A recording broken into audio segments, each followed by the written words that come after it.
Okay, today I've been called to a unconscious female who had tripped over her dog, hit her head on the kitchen table, went unconscious. Her family moved her here.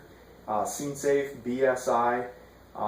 My nature of illness or mechanism of injury would be collision with the table. I only have one patient.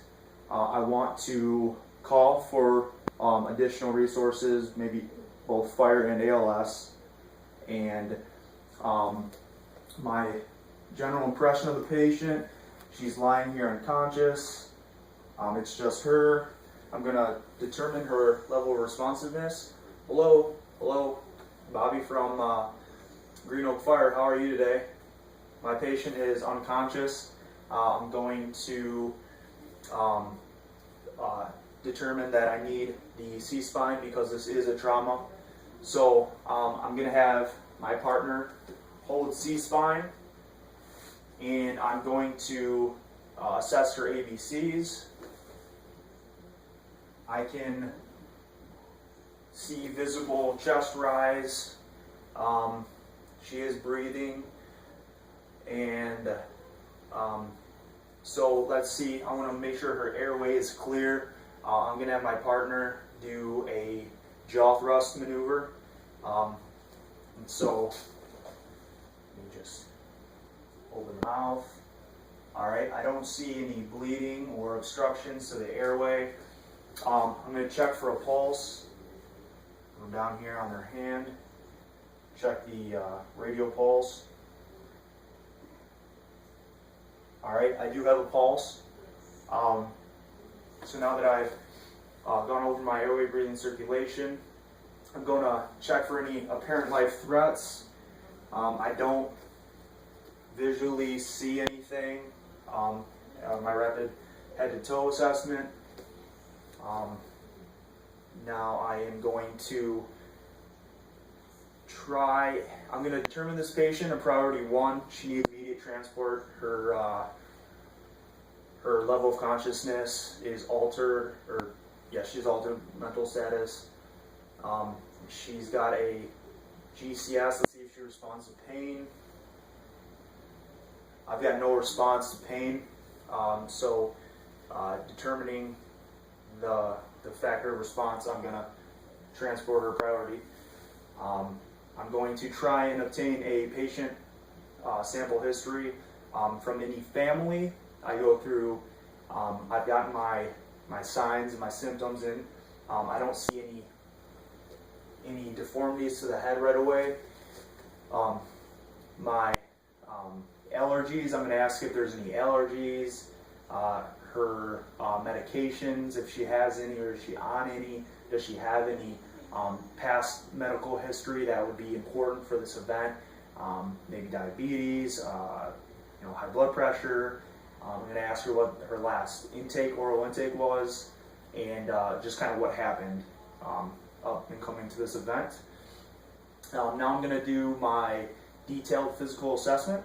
So I'm going to go through. I want to just palpate the head,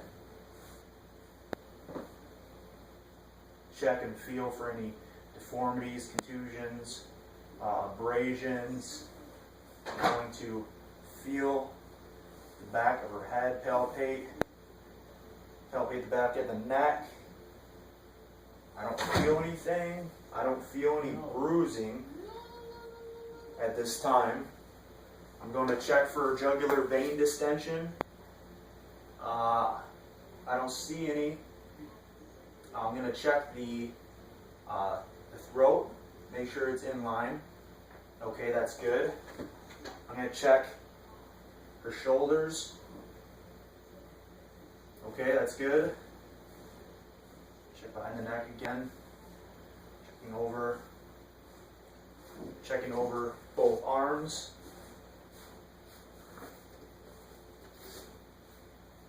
I'm going to look at her hands. I can't assess for I can check for a pulse again, make sure she's got a good pulse. I do feel a pulse. She's unresponsive, she can't squeeze my hand, and nor can I tell if she feels my which finger I'm touching. I'm going to go back over to her left arm and just feel it. Feel for any deformities, abrasions, contusions. Again, I can check for a pulse.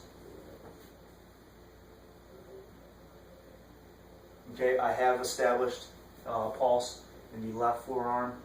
I can't check her motor sensory or her pulse. I got the pulse. I can't check her motor or sensory. Now I'm going to check the top of the chest. Make sure it's all good.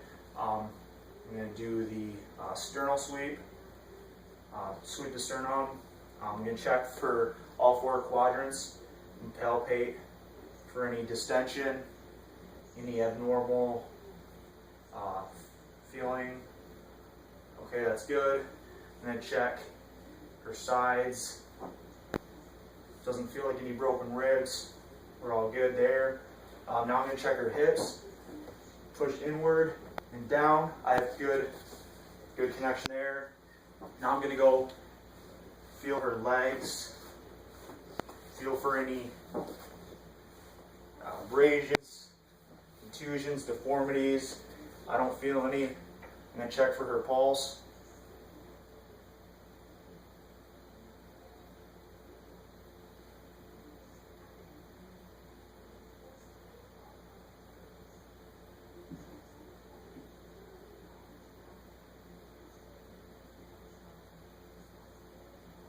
Okay, pulse is good.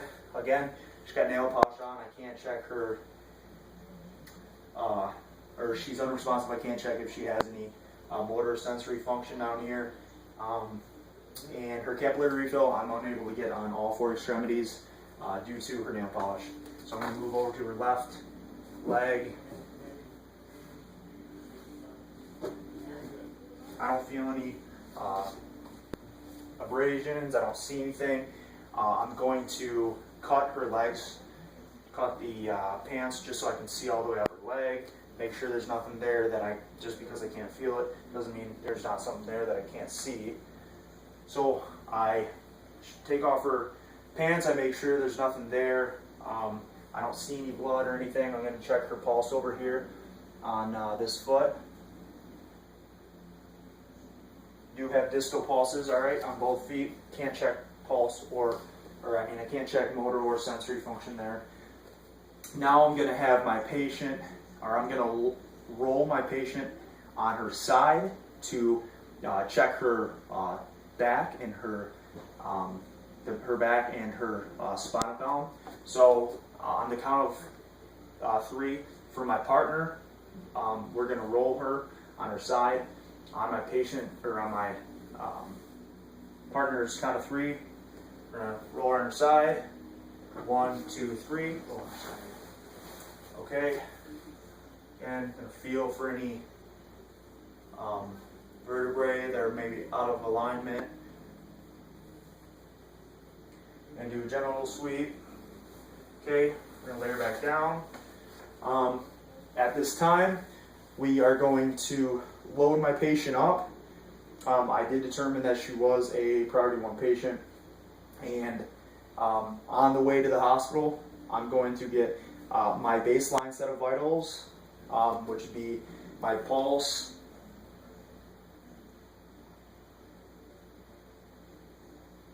check for her pulse. I'm going to check her blood pressure, and I'm going to check her pulse, blood pressure, and respiratory rate. And at this time, this is all being done in the back of the ambulance while I'm checking her, evaluating all her blood pressure, pulse.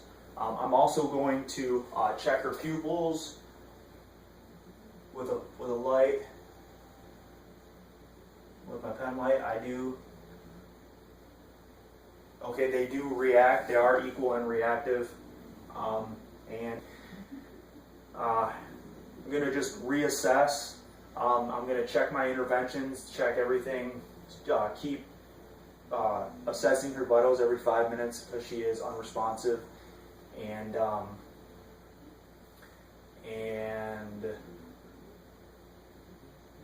that would be it. And that is the end of my trauma assessment.